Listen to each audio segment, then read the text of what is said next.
अस्सलाम वालेकुम व्यूअर्स, क्या हाल हैं? कैसे हैं आप सब? उम्मीद करती हूँ आप सब खैरियत से होंगे और अपना ख़ास ख़्याल रख रहे होंगे।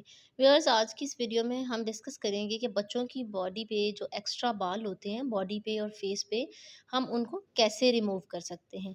इस वीडियो में मैं आपको बताऊँगी रेमेडी जिससे आप ना सिर्फ़ अपने बच्चों की बॉडी पे मौजूद बाल परमानेंटली रिमूव कर सकते हैं, बल्कि इससे रंग भी बच्चों का गोरा होगा, बच्चों की स्किन भी ग्लो करेगी।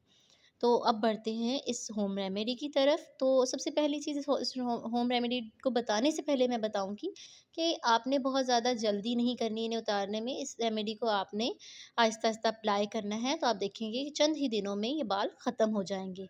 तो अब बढ़ते हैं रेमेडी की तरफ। सबसे पहली चीज़ जो हमने इस रेमेडी में इस्तेमाल करनी है, वो है गंदम का आटा। आप कोशिश किया करके हमेशा ख़ालिस चीज़ें होम रेमेडीज़ बनाते वक़्त इस्तेमाल किया करें। अनछना गंदम का आटा लेना है हमने। और सेकंड चीज़ जो हमने यूज़ करनी है वो है दूध, कच्चा दूध। और बहुत ये बेहतर हो जाए अगर ये दूध बकरी का हो, लेकिन अगर ना हो तब भी गाय या भैंस का दूध भी चलेगा। लेकिन बकरी का दूध स्किन को ग्लो करता है। और जो थर्ड चीज़ है वो है हल्दी। हल्दी हमारी बॉडी को जो है व्हाइटन करेगी और हीलिंग पावर बहुत ज़्यादा रखती है। बाल उतरने के बाद किसी भी किस्म के इन्फेक्शन से बचाएगी हमारे बेबी को।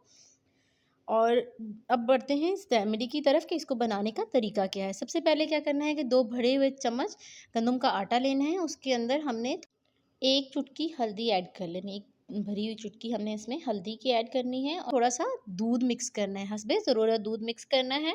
दूध हमने इतना ही मिक्स करना है कि एक थिक हमारे पास डो या पेस्ट की सूरत में ये रेडी हो जाए। और इसको अच्छे तरीके से मिक्स कर लेना है ताकि इसके अंदर कोई भी ड्राई गुठलियाँ ना रहें।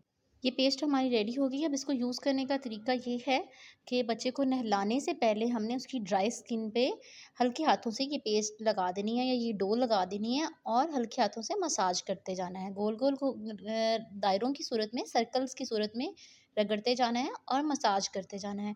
आप देखेंगे कि इसके साथ बाल भी दायरों की सूरत में इकट्ठे होने लग गए हैं।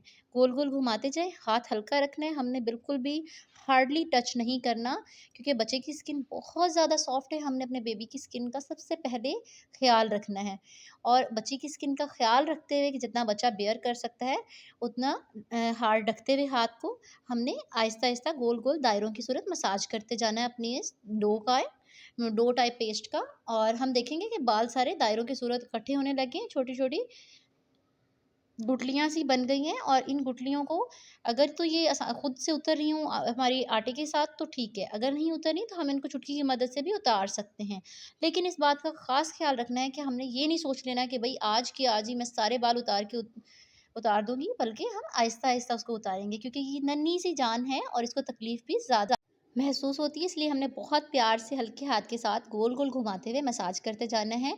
इस तरह घुमाना है कि ये बाल इकट्ठे होने लगें और ये बाल इकट्ठे होके छोटी-छोटी गुठलियों की फ़ॉर्म लेने लगें। तो आप इसको 1 आध दिन में ये गुठलियाँ जो हैं वो रिमूव कर दें आहिस्ता-आहिस्ता से। और बॉडी के बालों के लिए ये है कि जो आप रेगुलर मसाज करते हैं वो भी करते रहें, उससे भी आहिस्ता-आहिस्ता ये बाल रिमूव हो जाते हैं। और अगर ये बाल ना रिमूव हो रहे हों, आप देखेंगे कुछ दिनों में इन बालों में कोई फ़र्क नहीं पड़ रहा, तो आप ये मसाज कर सकते हैं। लेकिन ये फेस के लिए तो बहुत ही ज़्यादा इफ़ेक्टिव है, फेस के लिए तो बहुत ही अच्छे से वर्क करेगा। Thanks for watching. मेरे चैनल को सब्सक्राइब ज़रूर कीजिएगा और मेरी वीडियोज़ को लाइक, शेयर और कमेंट करना बिल्कुल मत भूलिएगा। ओके, अल्लाह हाफ़िज़।